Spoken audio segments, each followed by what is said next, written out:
예수송암교회 새벽예배 히브리서 9장 23절에서 28절까지의 말씀으로 단번에 성취된 영원한 그리스도의 제사 23부터 28절까지 한 절씩 교독하겠습니다.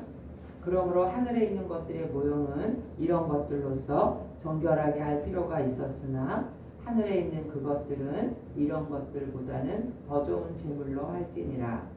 그리스도께서는 참 것의 그림자인 손으로 만든 성소에 들어가지 아니하시고 바로 그 하늘에 들어가사 이제 우리를 위하여 하나님 앞에 나타나시고 대제사장이 해마다 다른 것에 피로써 성소에 들어가는 것 같이 자주 자기를 드리려고 아니하실지니 그리하면 그가 세상을 창조한 때부터 자주 고난을 받았어야 할 것이로되 이제 자기를 단번에 제물로 드려 죄를 없이 하시려고 세상 끝에 나타나셨느니라. 한 번 죽는 것은 사람에게 정해진 것이요 그 후에는 심판이 있으리니 이와 같이 그리스도도 많은 사람의 죄를 담당하시려고 단번에 들이신 바 되셨고 구원에 이르게 하기 위하여 죄와 상관없이 자기를 바라는 자들에게 두 번째 나타나시리라. 예수님의 십자가 대속의 은혜를 히브리서 기자는 계속 얘기해주고 있습니다. 23절에 보면 하늘에 있는 것들의 모형, 하늘에 있는 것들의 모형은 결국 구약에서의 그 장막에서 드리는 제사를 말하고 있어요. 그러니까 이 세상에서 일어나는 모든 것들은 사실은 하늘나라가 원래 우리의 거처고 모형이라는 거죠. 짐승의 피를 흘려서 죄를 사하는 이런 제사 방법, 성막에서 모세가 했던 그런 성막의 것들이 하늘에 있는 것에 뭐라고 했어요? 모형. 또 다른 말로 그림자. 원래 거를 나타내는 그림자요 모형. 이런 것들로서는 정결하게 할 필요가 있었으나 왜냐하면 예수님이 오시기 전이었으니까 해마다 또 동물을 피를 흘려서 인간의 죄를 속해야 됐잖아요. 제사법을. 그렇지만 하늘에 있는 그것들, 하늘의 성소, 그것은 이런 것들보다 더 좋은 제물로 할지니라. 결국 지금 예수 그리스도는 하나님 보좌 우편에서 우리를 위해서 대제사장의 역할을 감당하고 계시는데 그것은 바로 예수님이 이 땅에 성육신으로 오셔서 십자가의 제물, 더 좋은 게 뭐예요? 예수님이 속죄, 화목제물 그것으로 했기 때문에 지금 부활 승천하셔서 하나님 보좌 우편에 있는 거거든요.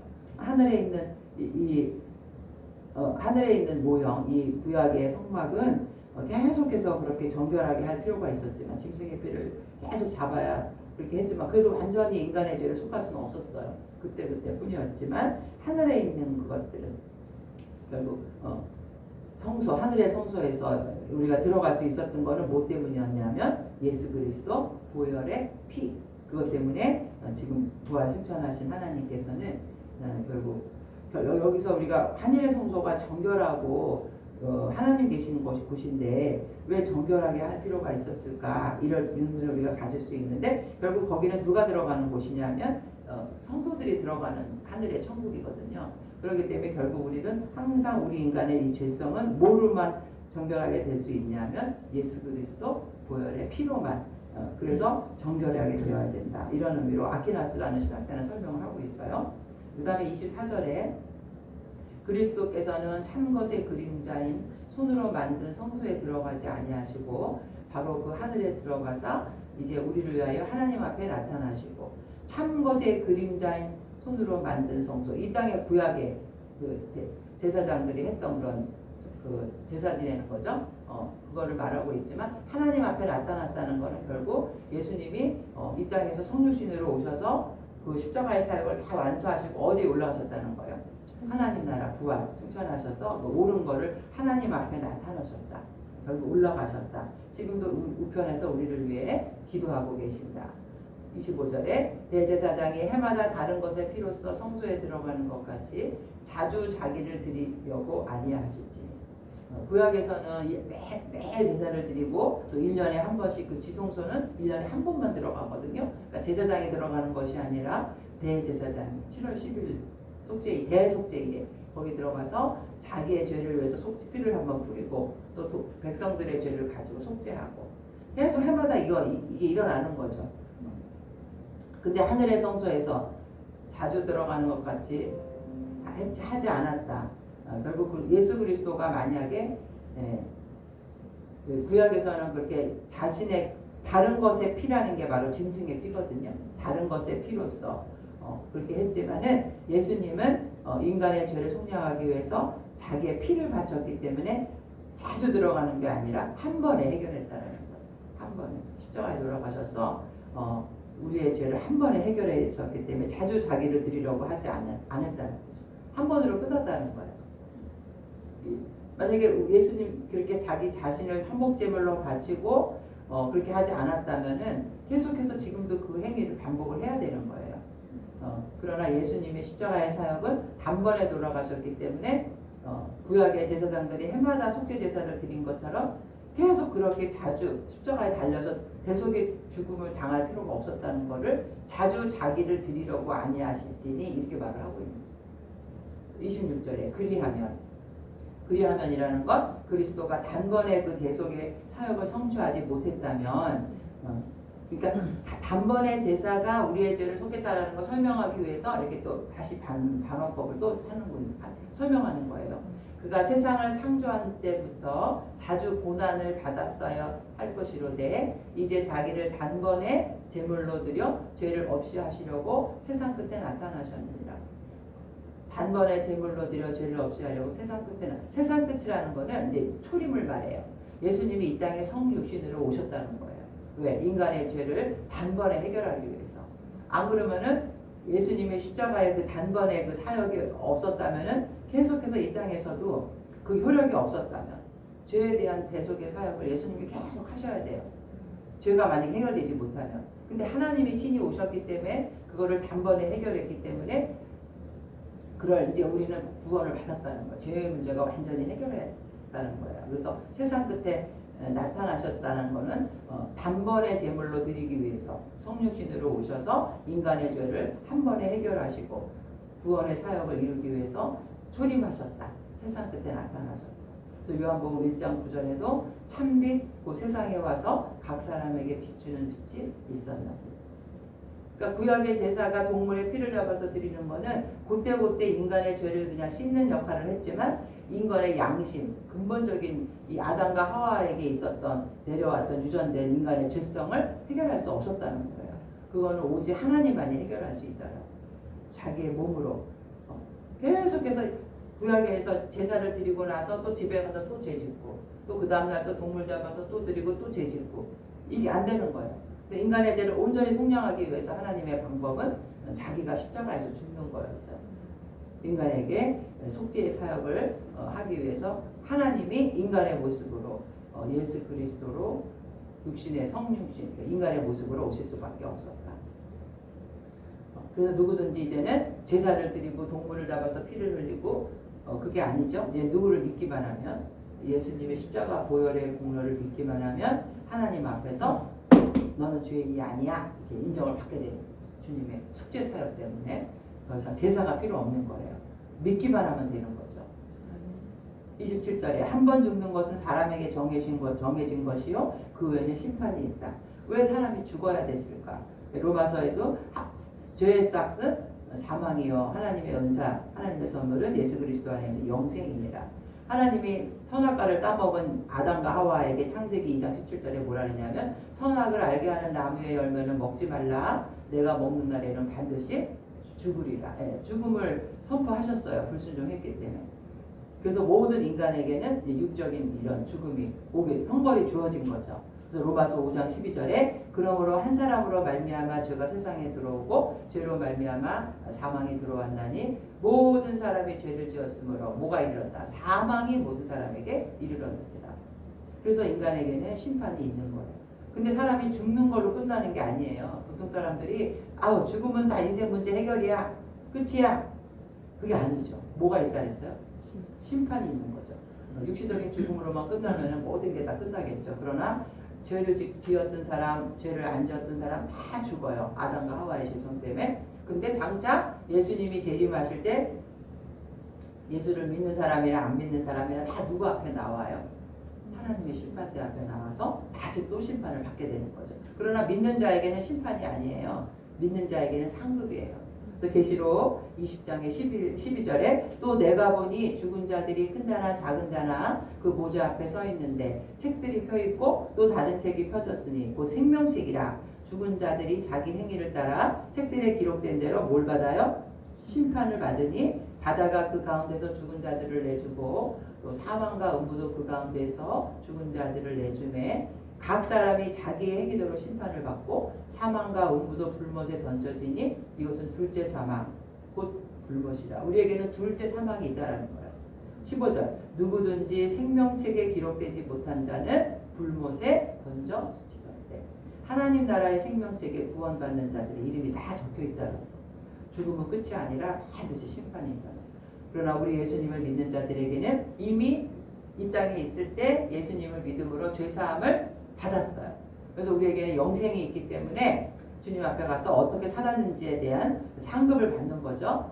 책망을 받을 수도 있어요. 왜 열심히 못 살았니 이렇게. 그러나 구원은 받은 거죠. 그렇지만 믿지 아닌 이 세상에 있을 때 믿지 않고 죽어서 하나님의 심판대에 선 사람들은 어디로 가요? 영원한 불못이라 했죠. 영원한 영원. 그래서 정말 안타까운 거는 이 땅에 있을 때밖에 기회가 없다라는 거예요. 여기 살아있을 때 60년, 70년, 뭐 어떤 사람은 30년 자기에게 주어진 삶의 기간 동안 누구를 영접해야 돼요? 예수님의 속죄사역. 예수님이 나의 죄 때문에 십자가에서 돌아가셨다. 이것이 완전한 구원이다. 세상에 많은 종교가 있지만 오직 죽었다가 살아나신 예수 그리스도 그분의 하나님이신 그분의 그 십자가의 사역을 믿는 자에게만 영원한 생명이 있다. 이걸 우리가 전해야 되는 거죠. 그래서 마지막 28절에 이와 같이 그리스도도 이와 같이라는 거는 이제 바로 그 앞에 27절 한 번 죽는 것은 사람에게 한 번의 죽음에 있다는 거죠. 인간에게. 그런 것처럼 예수님도 단 한 번에 십자가에서 단번에 들이신 바 되셨고 구원에 이르기 위하여 죄와 상관없이 자기를 바라는 자들에게 두 번째 나타나시리라. 두 번째 나타나시는 게 바로 재림이죠. 마지막 심판하기 위해서. 이처럼 이제 예수님이 처음에 오셔서 자기 성육신 하셔서 자기의 피를 제물로 바쳐 자기의 백성을 이제 구원해 내셔서 우리에게 영원한 생명을 주셨는 것처럼 이제는 다시 오실 예수, 재림의 예수께서 성도들을 하나님 나라의 영원한 천국 잔치에 초대하기 위해서 다시 오신다는 거죠. 그러나 우리 믿는 자들에게는 그것이 정말 천국 잔치고 기쁜 날이지만 믿지 아니한 자들은 무슨 날일까요? 사망과 저주와 고통, 애곡, 슬피 울며 이를 갈며 있습니다. 그래서 오늘 말씀은 예수님의 속죄는 완전한 속죄였다. 죄가 하나도 없으신 분이 죄를 담당하시고 완전한 속죄를 이루셔서 오직 그 예수를 믿는 자들에게는 온전한 영원한 생명을 주셨다. 그리고 단 한 번, 26절에 한 번의 제물, 화목 제물, 십자가에 돌아가심으로 우리는 매일 주님 앞에 십자가의 대속의 제사를 드릴 필요가 없게 되었다. 그래서 히브리서 7장 27절에 그는 저 대제사장들이 먼저 자기의 죄를 위하고 다음에 백성의 죄를 위하여 날마다 제사 드리는 것과 같이 할 필요가 없으니 이는 단번에 그가 자기를 이끌어 이루셨습니다. 그리고 영원한 속죄였다라는 거죠.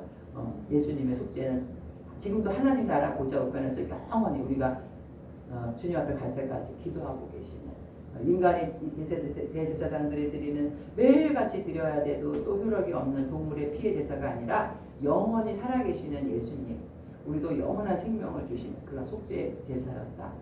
그래서 예수님의 속죄로 인해서 영원한 멸망 대신 영원한 생명을 얻게 하는 속죄가 되었다. 그것은 바로 예수님의 십자가 보혈은 이 땅에서 우리의 죄의 문제를 해결할 뿐만 아니라 죽음 이후에 영원한 세상에서도 결국 우리의 생명, 우리의 삶을 결정하는 것이었다. 예수님이 오늘 이 사역, 단번에 구속의 사역을 완성하셨다는 것은 결국 뭐예요? 그리스도의 사역이 그만큼 능력 있고 완전한 것이었다. 그래서 결코 우리는 미래에 대해서 죽음에 대해서 불안감을 가지거나 그렇게 살 필요가 없게 된 거죠.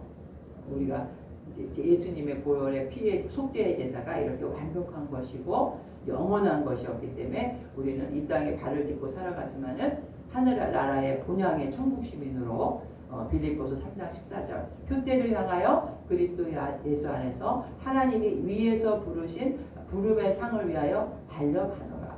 이런 우리가 십자가의 군병이 된 것이죠.